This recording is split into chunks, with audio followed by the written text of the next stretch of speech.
Hello guys, সবাই কেমন আছো? নিশ্চয়ই ভালো আছো। তা আজ আমি রান্না করব চিংড়ি মাছ দিয়ে আমড়া।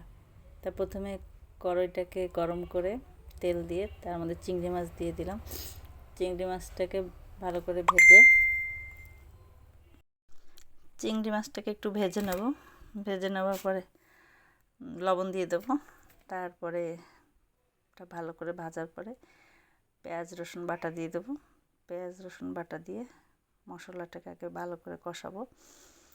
কষিয়ে এটাকে পেঁয়াজ রসুনের গন্ধ যেন না থাকে একটু ভাজা ভাজা করে নেব। ভাজার পরে সাথে দিয়ে দেবো কাঁচামরিচ আর নারকেল বাটা দিলে আরেকটু ভালো হতো, কিন্তু নারকেল ছিল না, পাইনি আর কি, তাই দেওয়া হলো না। তারপরে দিয়ে দেবো হলুদের গুঁড়ি, মরিচের গুঁড়ি আর জিরার গুঁড়ি দিয়ে ভালো করে মশলাটাকে কষাবো। কষানোর পরে একটু পানি দেব। পানি দিয়ে আবার কষিয়ে তারপরে দিয়ে দেব আমড়াটাকে দিয়ে ভালো করে কষাবো, মিশাবো।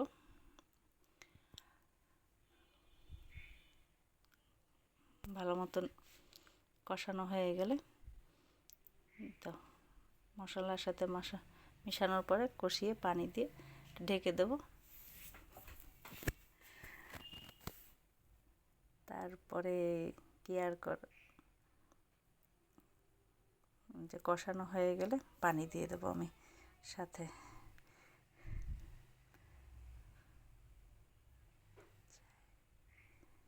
সামান্য একটু চিনি দিলাম যেন টক ঝাল এটা একটু ব্যালেন্স থাকে, ব্যালেন্স রাখার জন্য সামান্য চিনি দিয়ে দিলাম। চিনি দিয়ে ভালো করে কষানোর পরে পানি দেব। পানি দিয়ে নেড়ে তারপর ঢাকনা দিয়ে ঢেকে দেব। ঢাকনা দিয়ে ঢেকে দেওয়ার পরে জাল করব। তারপর সিদ্ধ হয়ে গেলে এই তো আমার চিংড়ি মাছ দিয়ে আমড়া রান্না করা হয়ে গেছে। কমপ্লিট আমার চিংড়ি মাছ দিয়ে আমড়া রান্না করা। কেমন হয়েছে বলবেন।